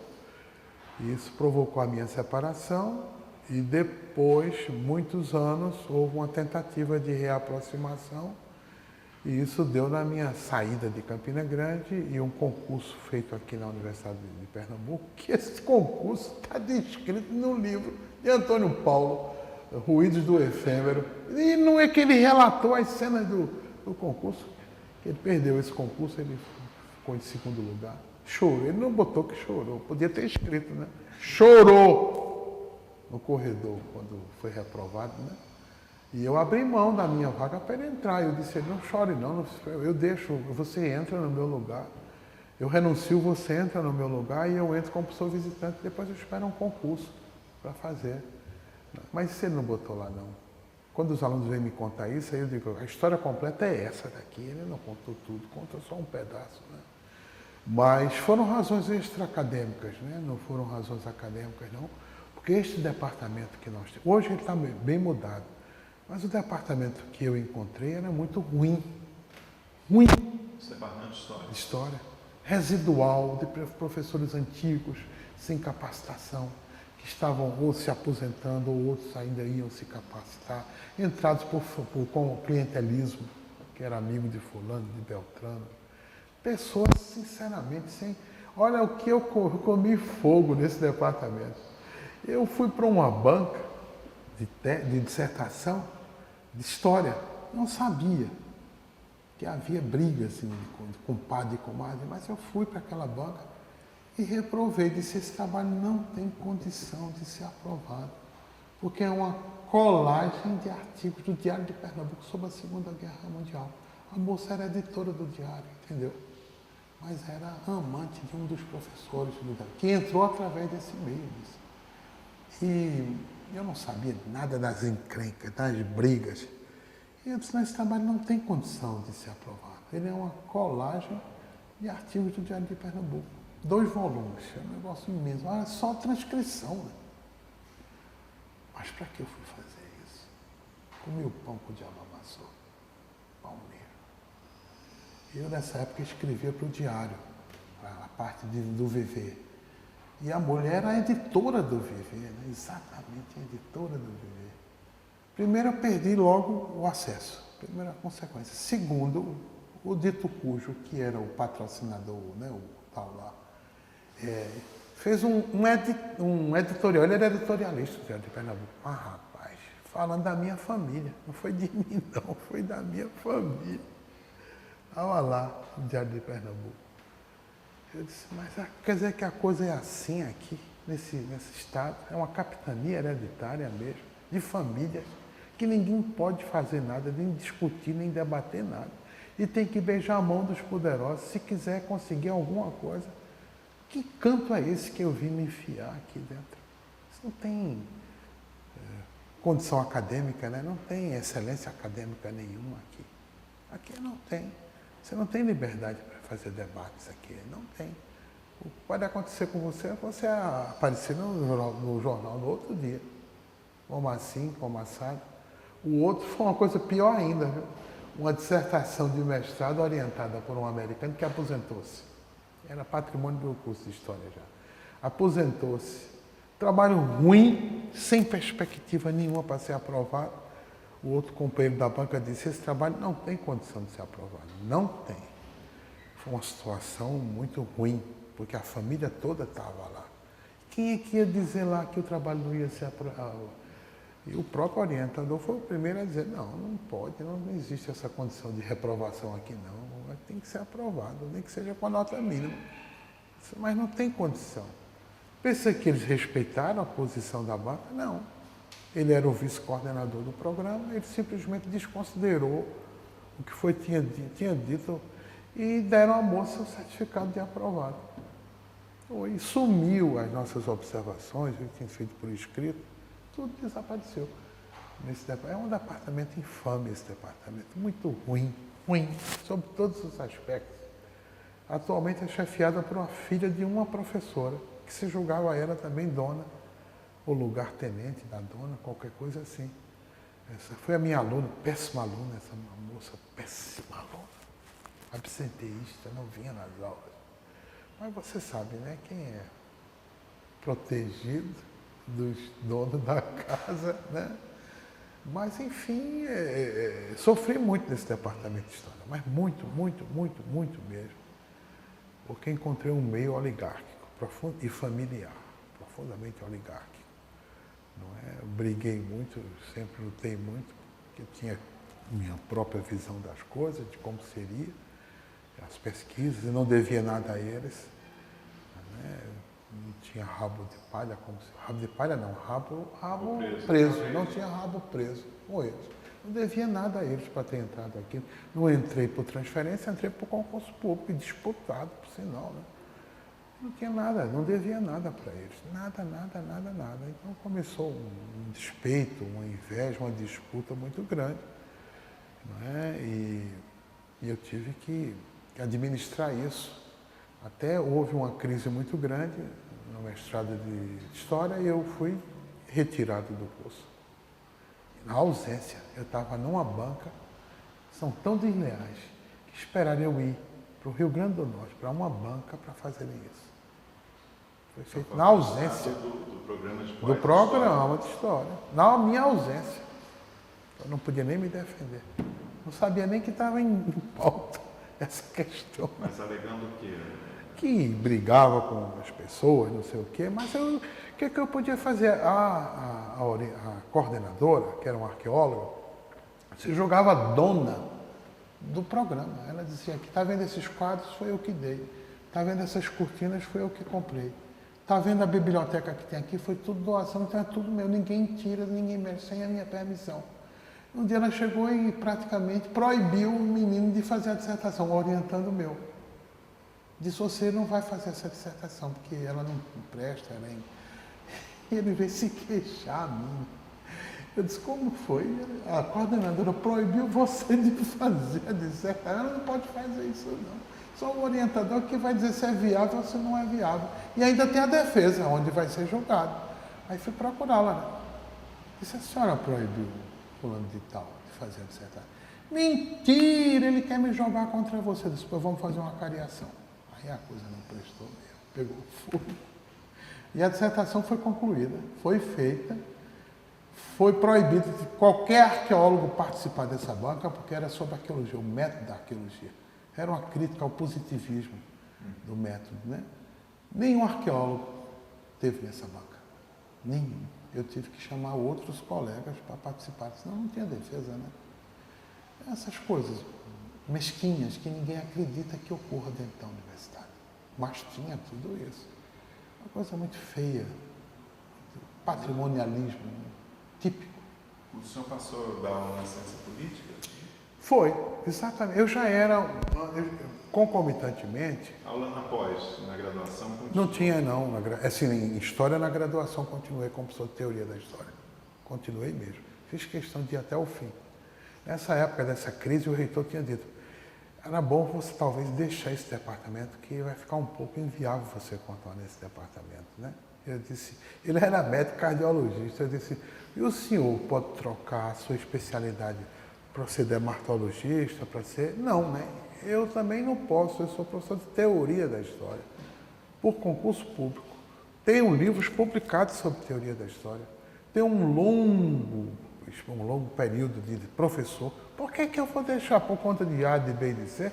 Se os alunos tivessem se queixado de mim, tá certo. Mas A, B e C, de jeito, mas não tem possibilidade, de jeito nenhum.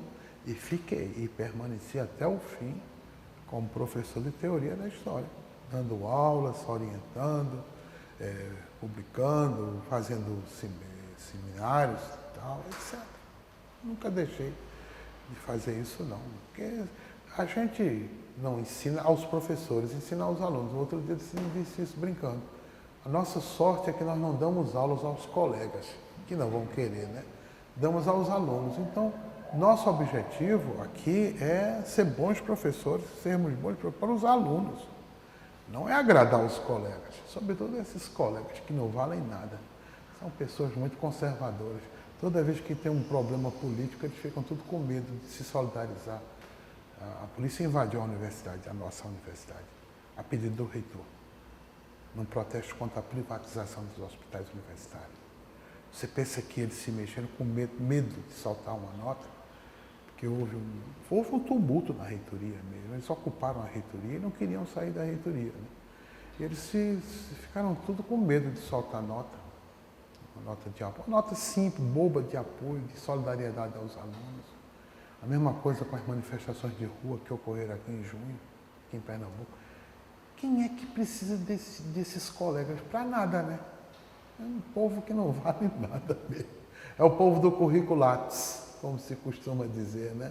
Lattes não morde, dizia um professor antigo da Faculdade de Direito. Esse currículo Lattes, mas não morde. São pessoas cartoriais, a carreira cartorial, preocupada em conseguir certificados para poder engordar o currículo Lattes todos os anos. Mas qual é a importância disso para a sociedade? Não é? Qual é a relação que isso tem com a vida social? Não tem nenhuma. Professores que viajam, professores que fazem isso, que fazem aquilo. Mas e daí?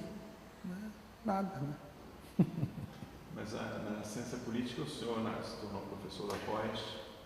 Na ciência política, eu, desde 1980, quase que quando cheguei, 88, me chamaram para integrar lá, né? Depois eu fui tornado vice-coordenador, pelo antigo coordenador. E depois, com a saída desse coordenador, eu me tornei coordenador da pós-graduação, durante longos 8 anos. Nessa época podia, hoje não pode mais. Hoje só se pode uma recondução, mais não. Na minha época, você podia ficar o tempo que você quisesse ficar. E eu fiquei lá durante longos 8 anos. Dei a alma, dei o sangue, dei tudo. Eu morava lá, só chegava em casa de noite. Reergui esse curso das cinzas. Ele ia ser acabado, ia ser acoplado à sociologia. Já tinham nomeado um gestor da massa falida já, para fazer a integração.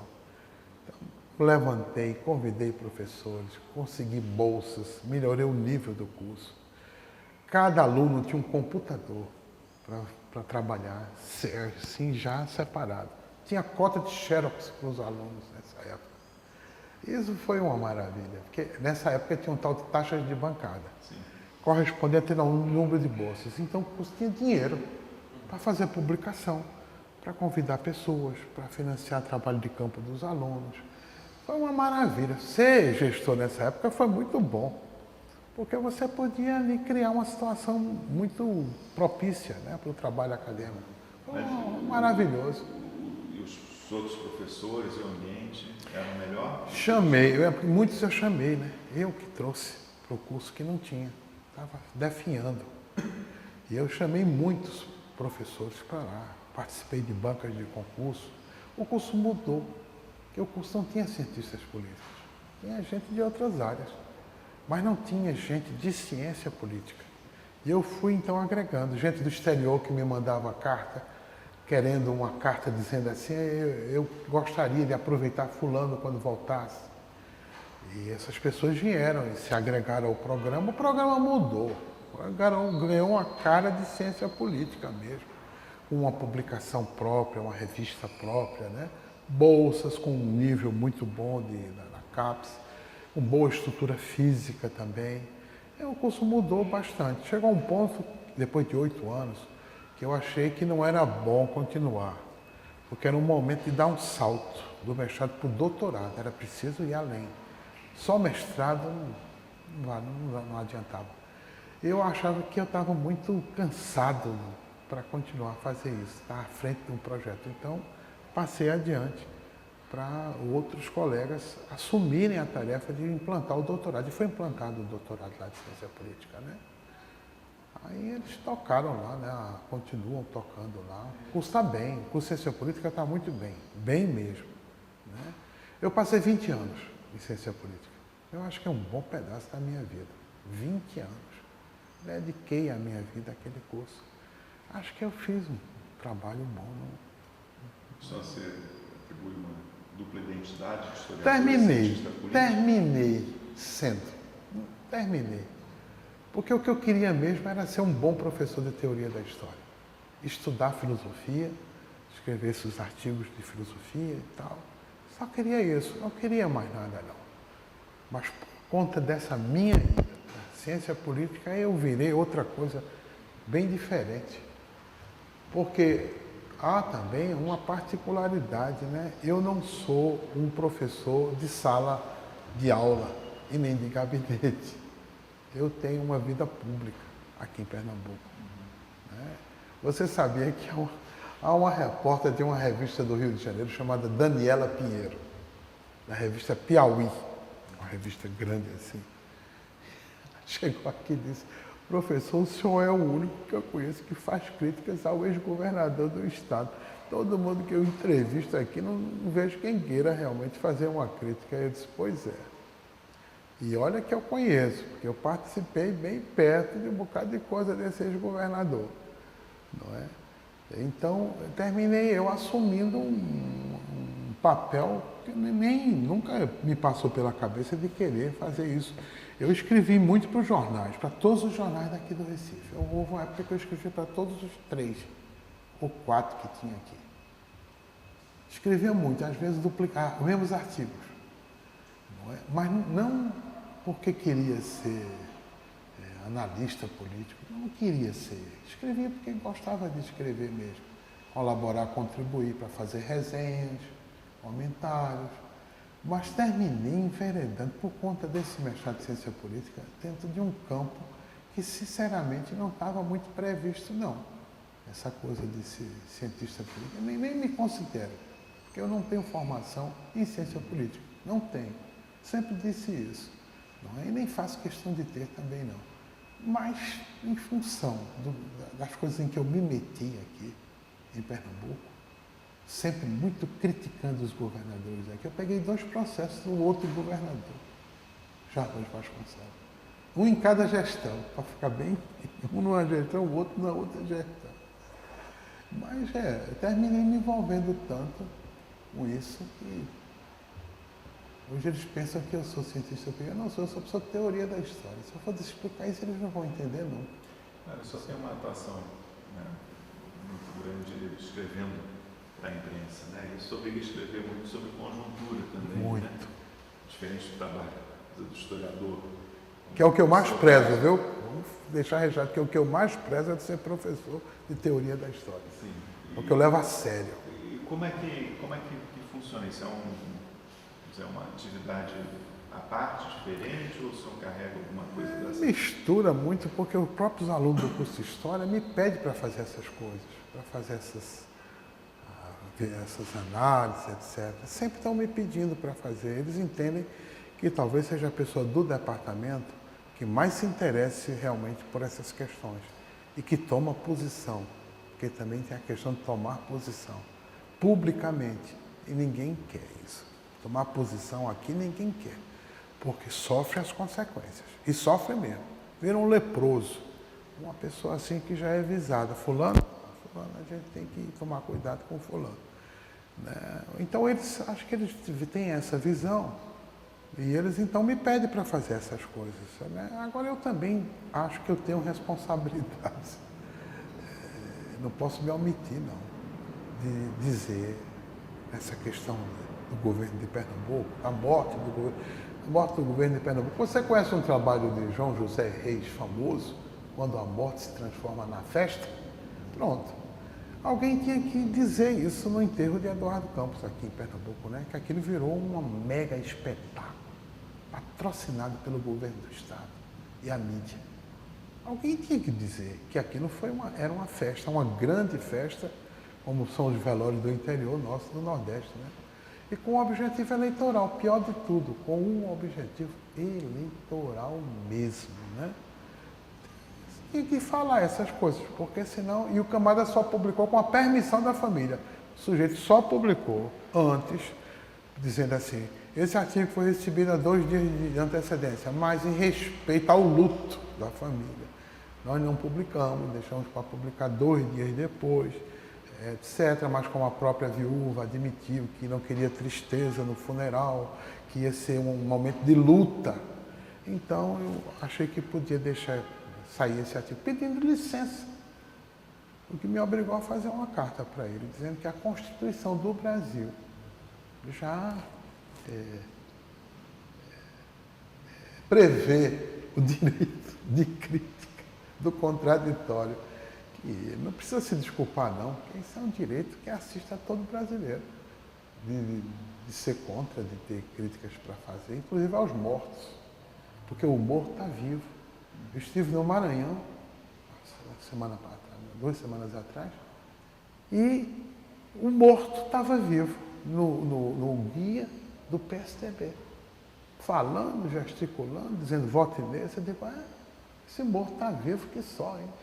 Está vivíssimo, fazendo política, cabo eleitoral. Eu disse, mas é engraçada a vida, né? Tá.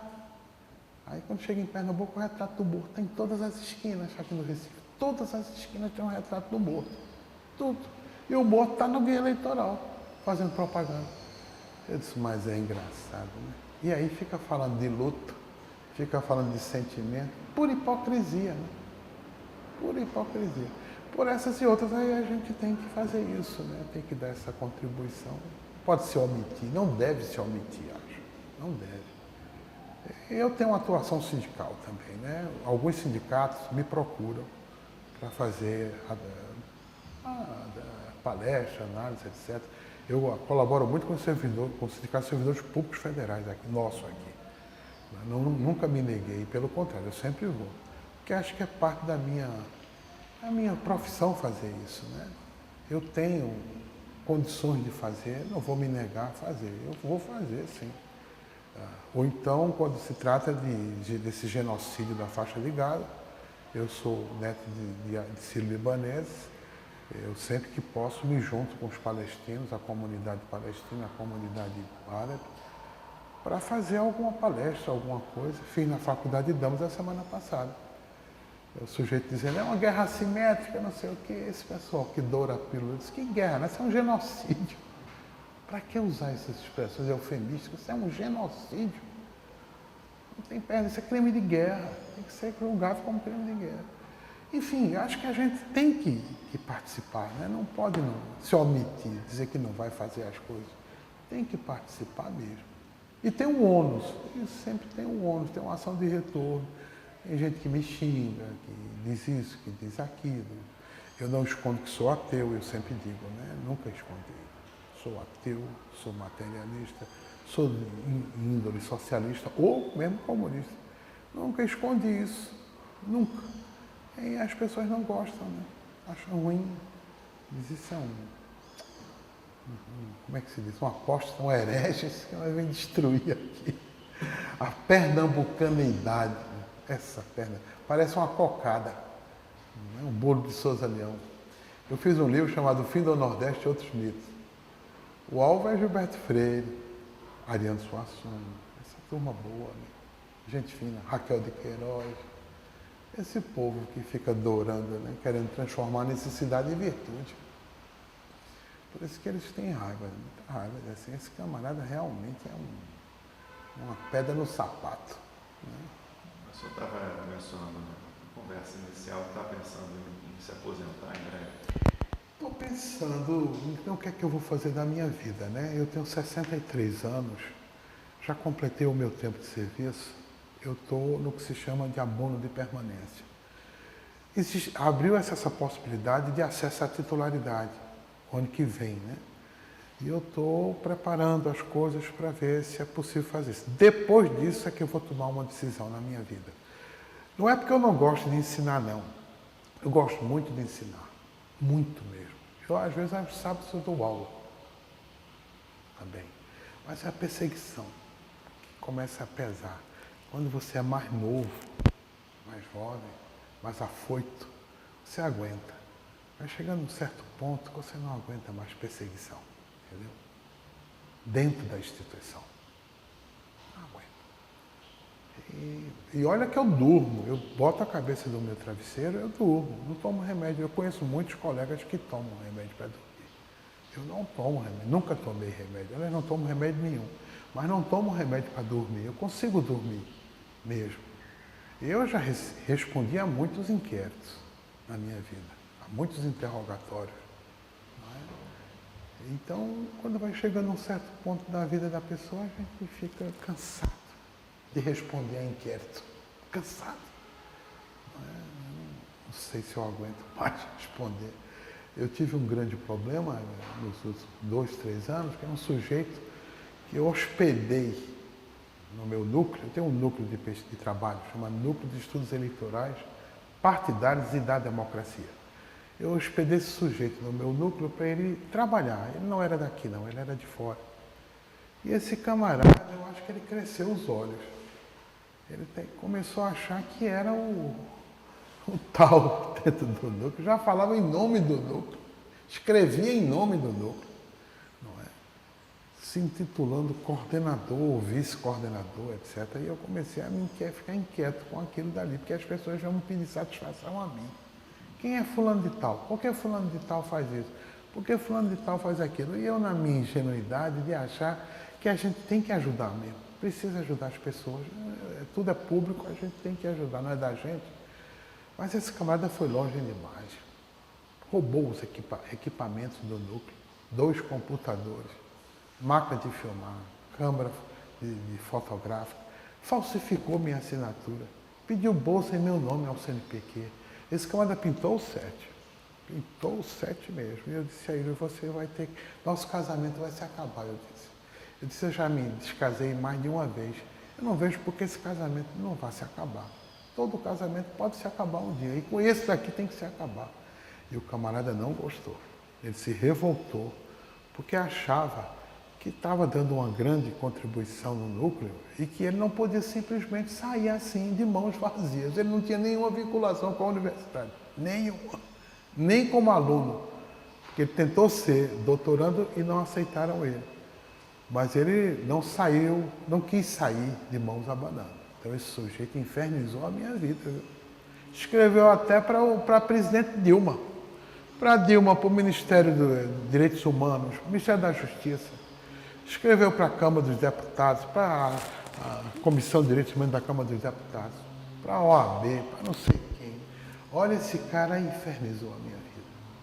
Mesmo. Achou pouco.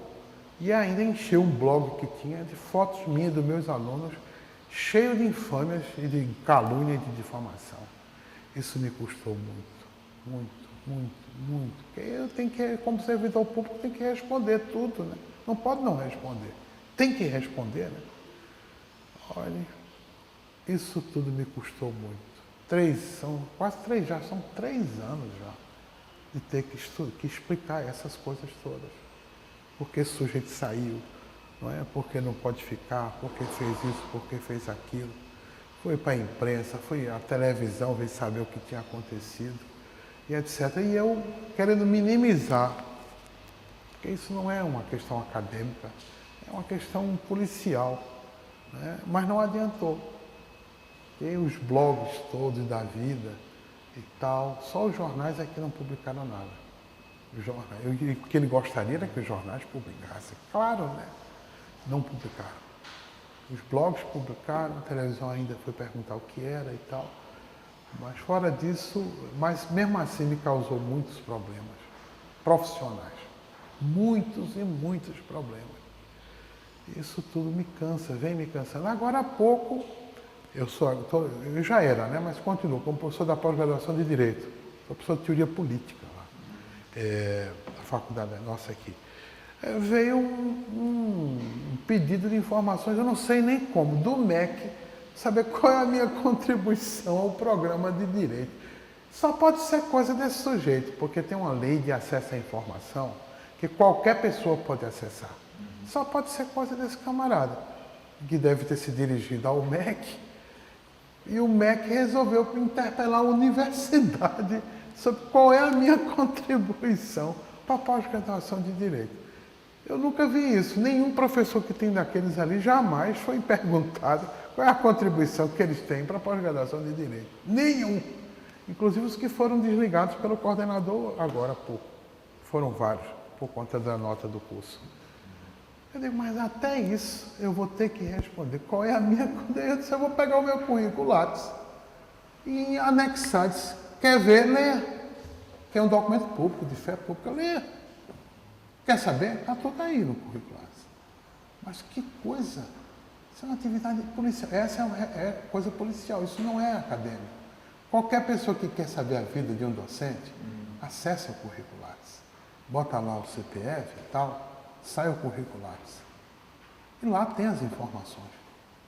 Que fez as bancas, a orientação, o que...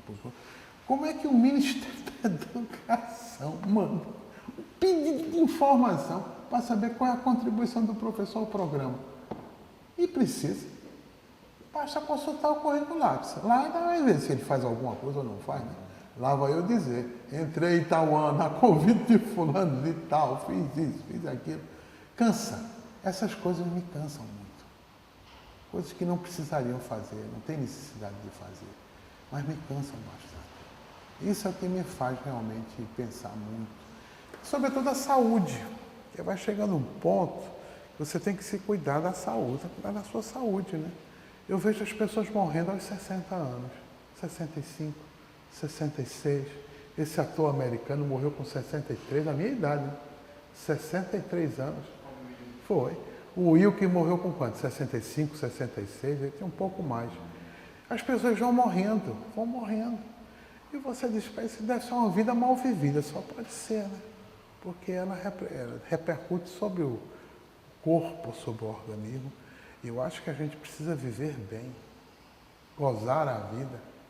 Eu digo que eu vou ser maloqueiro. Eu vivo dizendo, a minha profissão seguinte vai ser isso, ser maloqueiro, profissional. Maloqueiro? Malandro. Não vou fazer mais nada. Não quero saber de nada, nem de ninguém. Quem vier me perguntar sobre isso, sobre aquilo, eu digo, não sei de nada disso não. Só sei de comer, beber, namorar, passear e etc. Não quero saber de nada. Eu digo isso por dizer, porque é difícil a pessoa parar de fazer essas coisas. Mas às vezes dá vontade, viu? Porque chega um ponto que cansa ser sério. Eu não sei se isso acontece com vocês, mas eu sou muito sério demais. Levo muitas coisas a sério. Estava na hora de começar a ser mais esculhambado mesmo, mais largado. Cuidar de outras coisas, né? Não só da política, da democracia, do Partido Comunista, de Marina e de não sei de quem, que essas coisas parece que faz mal a pessoa, não faz bem a pessoa. Eu me lembro de uma declaração de um político daqui de Pernambuco que disse que o poder é afrodisíaco. Eu nunca me lembro, nunca esqueço essa frase. Ele disse, pode até ser, mas também mata. Conheço muitos que morreram por conta da política e do poder também, né? Não é para todo mundo que o poder é afrodisíaco, não, né? É preciso a pessoa saber lidar com essas coisas. O outro morreu por causa da ambição, viu? No ar do avião. Muito ambicioso, queria ser presidente da República. Morreu por conta da ambição. Muita gente criticou ele, até a Rede Globo, na noite anterior. Tinha pego ele, tinha dito, o senhor é muito ambicioso, né? Porque esteve com Lula até pouco tempo, com Dilma até pouco tempo. E aí de uma hora para outra virou-se contra ela. Ele disse, não, mas eu tenho o direito de pleitear algo mais para mim. Ele disse assim, eu tenho todo o direito de querer mais, não quero ser só eu, quero ser mais. Não é proibido, né? E chamaram ele de ambicioso. Mas é isso, né? De toda maneira, não me arrependo da carreira que eu segui, né? Eu gosto muito do que eu escolhi para fazer na minha vida. Não me arrependo. Me casei com várias ex-alunas, é verdade. Também tem esse aspecto. Tive muitos filhos desses casamentos. Não posso dizer que o magistério não me deu nada. Seria de uma hipocrisia fora do comum. Eu acho que ele me deu quase tudo. Além dos dissabores, mas ele me deu também muita alegria, muita satisfação, muito prazer. Outro dia alguém disse, mas você está muito esculhambado.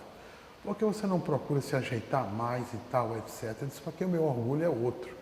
Meu orgulho é um orgulho intelectual, é mais do reconhecimento do que da minha contribuição. Eu não tenho mais preocupação nenhuma em relação à minha aparência, né? Meu menino é muito vaidoso, meu filho. Eu tenho um filho de 27 anos, muito vaidoso. Eu só compro roupas no hiper, no supermercado que tem aqui, de uma grife que deve ser de importação chinesa. Aqueles chineses compram muita roupa e distribuem por aí, né? E eles compram essas coisas. Ele não, ele só compra roupa de marca, só roupa de marca, sapato de marca, relógio de marca, carro tem que ser um carro que chame a atenção e etc e tal, né? Eu disse, não, mas eu não me preocupo mais com isso. Essa questão da vaidade, eu já fui muito vaidoso quando era jovem. Há um episódio da minha vida juvenil que pouca gente sabe, muito pouca gente sabe. Renato e seus Blue Caps foram fazer um show, fim de semana na minha cidade. E Renato estava no auge naquela época. Não é como hoje, que toca nesses bailes por aí afora. Ele estava no auge mesmo, né? Traduzindo as músicas dos Beatles, tudo, e mandando brasa, né? E Renato foi se apresentar todo de vermelho, para chamar muita atenção naquela época. Assim, que chocar, né? Por acaso só tinha duas pessoas totalmente de vermelho nesse baile. Ele e eu, todos de vermelho. E o pessoal dizia, mas que roupa é essa? Essa é uma roupa muito chamativa, né? Tudo de vermelho. E ele é artista, pode, né? Era Renato e tal, mas você de vermelho. E não era por conta do Partido Comunista, que eu podia ter alegado que era do partido, mas não era não. Era para chamar a atenção mesmo. Eu disse, mas essa fase já passou. Está sepultada, né? A gente vai mudando e vai dando valor a outras coisas. Eu não tenho coragem de pegar 200, 300 reais e comprar uma roupa. Mas um livro é diferente.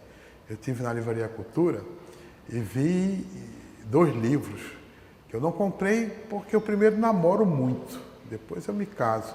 Tem um livro de Heidegger comentando sobre Nietzsche, analisando Nietzsche, né? O niilismo de Nietzsche, a vontade de poder. R$190 o livro, uma maçaroca assim, ó. E esse livro, os olhos chegam a faiscar assim. Mas aí eu botei a mão no bolso e disse, eu acho que o dinheiro não dá para comprar esse livro. Aí comprei um mais baratinho, um livro do Habermas chamado Teoria e Praxis, que há muito tempo eu estava atrás desse livro. Foi traduzido agora pela Unesp. Aí eu digo, epa, esse é mais barato, é R$90. Aí comprei o de R$90. Livro eu não tenho problema de comprar, eu gosto muito de comprar. Agora, outras coisas não acho muito importante, não. Carro, sapato, telefone, nada disso eu acho importante. E eu tenho a impressão que daqui para frente vai piorar mais ainda. Aí é que eu não vou dar mesmo valor para isso mesmo. Vou aparecer um mendigo por aí fora. Os camaradas dizem, professor, nós profissionais liberais, advogado, médico, nós não podemos andar assim. De calça jeans, de camiseta, de sandália, nós não podemos andar assim. Porque aí ninguém acredita na gente. Um médico, um advogado, sem carro, ou com um carro vagabundo, o senhor pode se dar ao luxo de andar desse jeito. Aí de calça jeans, de sapato tênis, mas nós não. E outro dia eu fui no fórum, no cartório, ver um processo. E o camarada disse, o senhor é quem? O senhor é parte? O senhor é o advogado? Quem é o senhor? Porque o senhor está querendo ver o processo. E eu disse, eu sou o professor dos advogados. Só que o camarada ficaram assim, ó. Como eu sou professor da pós-graduação de Direito, eu disse, olha, eu sou professor de juízes, de promotores e dos advogados de uma maneira geral. Tá bom? Só por brincadeira. Porque a aparência é uma coisa muito séria, né? O sujeito que não tiver uma boa aparência está destinado a ser tratado como uma ralé. Vai ser uma ralé brasileira, né? Mas isso é bobagem, né? Dizia Maquiavel, quando estava afastado de tudo, que a grande compensação dele era se trancar na biblioteca e ler os autores da antiguidade, porque ele achava que estava na companhia deles. Era a compensação de Maquiavel nessa época.